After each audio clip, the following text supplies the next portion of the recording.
আসসালামু আলাইকুম এভরিওয়ান, কেমন আছেন সবাই? আশা করি সকলেই অনেক ভালো আছেন। সো ভিউয়ার্স, আপনাদের মাঝে আমি আবারও হাজির হয়ে গেছি সম্পূর্ণ নতুন একটি রেসিপি নিয়ে, যা হচ্ছে সকলের পছন্দের কুমিল্লার বিখ্যাত রসমালাই।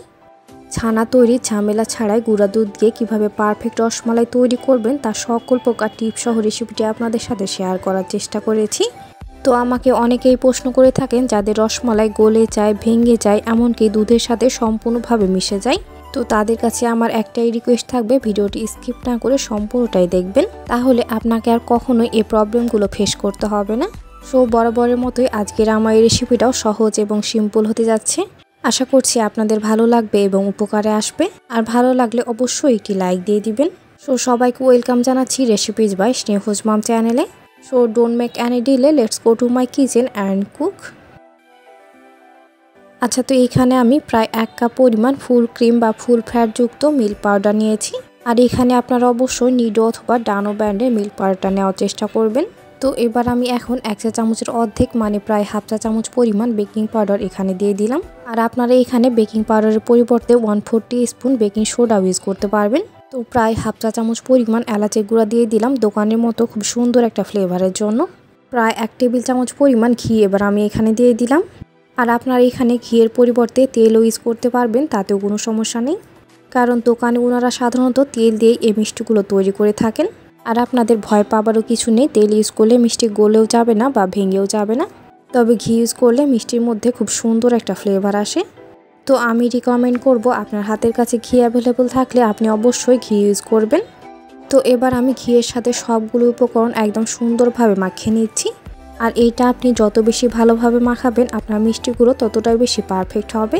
তো এইটা এবার আমি প্রায় 2 থেকে 3 মিনিটের মতো ভালো মতো মাখিয়ে নিয়েছি। আর এটা এবার আমার একদম সুন্দরভাবে মাখিয়ে নেওয়া হয়ে গেছে। যখন দেখবেন হাতে মুঠো করলে এরকম মুঠো হয়ে আসবে আর একটু প্রেস করলে ভেঙে যাবে, তখন বুঝবেন এটা একদম পারফেক্টলি মাখিয়ে নেওয়া হয়ে গেছে। আচ্ছা, তো এবার আমি এখানে নিয়েছি রুমের স্বাভাবিক তাপমাত্রায় থাকা একটি ডিম। আর ডিমটা যদি ফ্রিজে থাকে তবে অবশ্যই 1 ঘন্টা আগে বের করে রাখবেন। তো এবার আমি এটা একটি কাঁটা চামচ দিয়ে সুন্দরভাবে ফেটিয়ে নিচ্ছি। আর এটা করে নিতে খুব একটা বেশি সময় লাগবে না, প্রায় 1 মিনিটের মতো ভালো মতো ফেটিয়ে নিলেই হবে।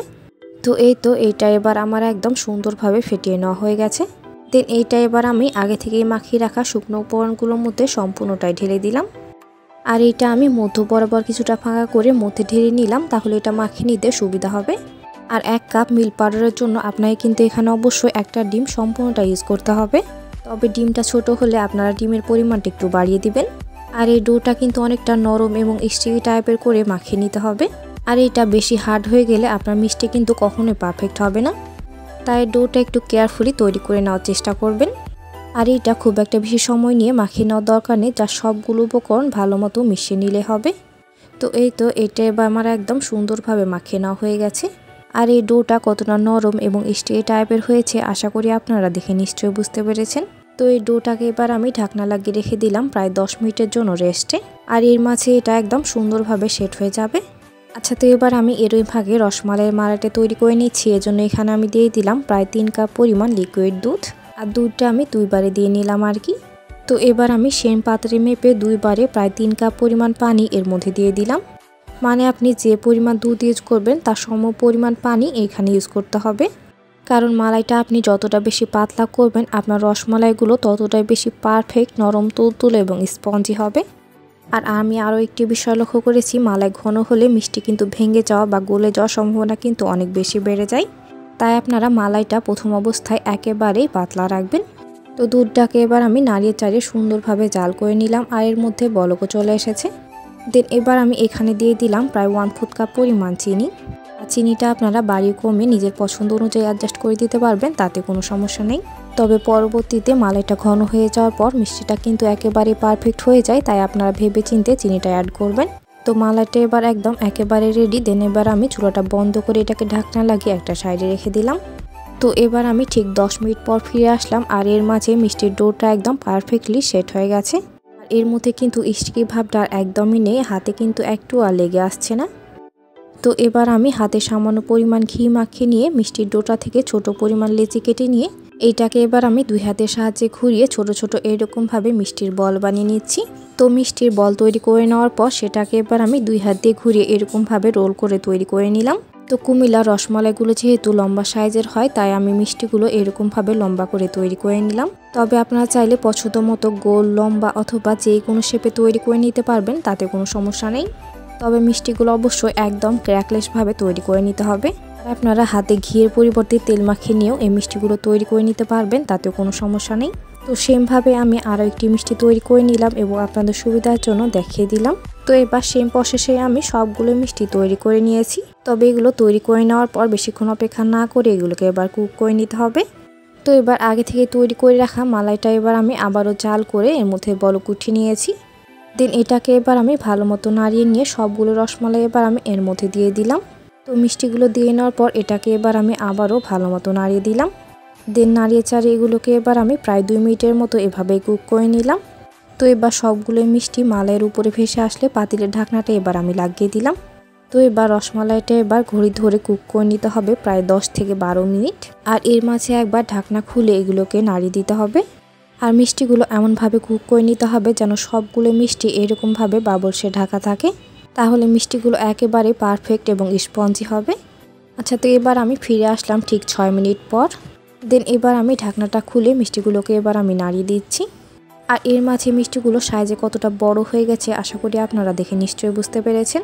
আচ্ছা, আপনাদের এখন একটা টিপস দিয়ে রাখি, এ পর্যায়ে যদি মনে হয় মালাইটা অনেকটা ঘন হয়ে গেছে তাহলে এখানে 1 কাপ পরিমাণ গরম পানি এর মধ্যে দিয়ে দিবেন, তাহলে মিষ্টিগুলো পারফেক্টলি সেদ্ধ হবে। আর আমার মালাইটা যথেষ্ট পাতলা ছিল তাই এখানে আমাকে কোনো কিছুই অ্যাড করা লাগেনি। তো এবার আমি আবারও পাতিলের ঢাকনাটা লাগিয়ে দিলাম। দেন এটাকে এবার আমি আবারও 6 মিনিটের মতো কুক করে নিচ্ছি। আর সেম প্রসেসে এটাকে আবারও সেমভাবেই কুক করে নিতে হবে। তো এবার আমি ফিরে আসলাম আবারও ঠিক 6 মিনিট পর। আর ইতিমধ্যে মিষ্টিগুলো একদম পারফেক্টলি ডান। তো এখন আমি চুলাটা বন্ধ করে দিচ্ছি আর মিষ্টিগুলো কিছুটা ঠান্ডা হয়ে আসার জন্য এভাবে রেখে দিচ্ছি। আর আপনারা একটু ভালো মতো লক্ষ্য করবেন, আমার একটা মিষ্টিও কিন্তু গলে যায়নি বা ভেঙেও যায়নি। তো সবগুলো টিপস ফলো করে আপনারা যদি রসমালাই বানান, ইনশাল্লাহ আপনাদের রসমালাইও এখন থেকে 100% পারফেক্ট হবে। তো রসমালাইটা এবার কিছুটা ঠান্ডা করে নেওয়ার পর সম্পূর্ণ মালাইটা এবার আমি উঠিয়ে নিলাম। আর মিষ্টিগুলোকে এবার আমি এভাবেই রেখে দিলাম। দেন এবার আমি চুলায় একটি প্যান বসিয়ে দিয়েছি আর এখানে এবার আমি দিয়ে দিলাম প্রায় 2 টেবিল চামচ পরিমাণ চিনি। তো চুলার আঁচটা একেবারে লো মিডিয়াম হিটে রেখে চিনিটা এবার কিছুক্ষণের জন্য এভাবে রেখে দিতে হবে। তো এখন যখন এটা সামান্য মেল্ট হয়ে আসছে দেন এটাকে এবার আমি একটি স্প্যাচুলার সাহায্যে অনবরত নাড়িয়ে চাড়িয়ে মিশিয়ে নিচ্ছি। আর এরপর যে এটা অনবরত নাড়িয়ে চাড়িয়ে সুন্দরভাবে ক্যারামেলটা তৈরি করে নিতে হবে, নইলে এটা কিন্তু পুড়ে যাওয়ার সম্ভাবনা রয়েছে। আর এই সময় অবশ্যই চুলা আঁচটা একেবারে লো মিডিয়াম হিটে রাখতে হবে। তো এবার ক্যারামেলের মধ্যে খুব সুন্দর একটা ব্রাউন কালার চলে এসেছে। দেন এবার আমি সম্পূর্ণ মালাইটা এর মধ্যে ঢেলে দিলাম। মালাইটা দেওয়ার সাথে সাথে ক্যারামেলটা জমে যাবে, তবে সমস্যা নেই, এটা কিছুক্ষণ পর আবারও মেল্ট হয়ে যাবে। তো রসমালাইটা আপনারা ব্রাউন কালারের মালাই তৈরি না করেও এমনিও খেয়ে ফেলতে পারেন, তাতেও কোনো সমস্যা নেই। তবে এইভাবে মালাইটা তৈরি করে নিলে এর টেস্ট কিন্তু অনেক বেশি বেড়ে যায়। তো এই পর্যায়ে আপনারা মালাইটা পছন্দ অনুযায়ী ঘন করে নিতে পারবেন। তো এবার মালাইটা একেবারে রেডি। দেন এবার আমি গরম গরম মালাইটা সম্পূর্ণটাই মিষ্টির মধ্যে ঢেলে দিলাম। দেন এটা এবার সাথে সাথেই নাড়িয়ে দিবেন যেন মিষ্টিগুলো চারিদিক থেকেই মালাইটা সুন্দরভাবে অ্যাবজর্ব করতে পারে। তো এবার আমি রসমালাইটা ফ্রিজে প্রায় 1 ঘন্টার মতো রেখে দেন এটাকে এবার আমি সার্ভ করে নিয়েছি। সো এর মাঝে তৈরি হয়ে গেল অসম্ভব মজাদার নরম তুলতুলে কুমিল্লার বিখ্যাত রসমালাই। সো ভিউয়ার্স, রেসিপিটি ভালো লাগলে বাসায় একবার অবশ্যই ট্রাই করবেন। আর রেসিপিটি ভালো লাগলে অবশ্যই লাইক, কমেন্ট, শেয়ার এবং সাবস্ক্রাইব করে পাশে থাকবেন। আর পাশে থাকা বেল আইকনে ক্লিক করে দিবেন আমার পরবর্তী ভিডিও নোটিফিকেশন সবার আগে পেতে। আর অলরেডি যারা সাবস্ক্রাইব করে ফেলেছেন তাদের জানাচ্ছি অসংখ্য ধন্যবাদ।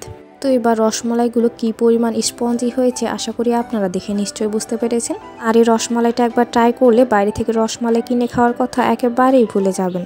সো আজকের মতো এখানে বিদায় নিচ্ছি। এতক্ষণ সাথে থাকার জন্য অসংখ্য ধন্যবাদ। আল্লাহ হাফেজ।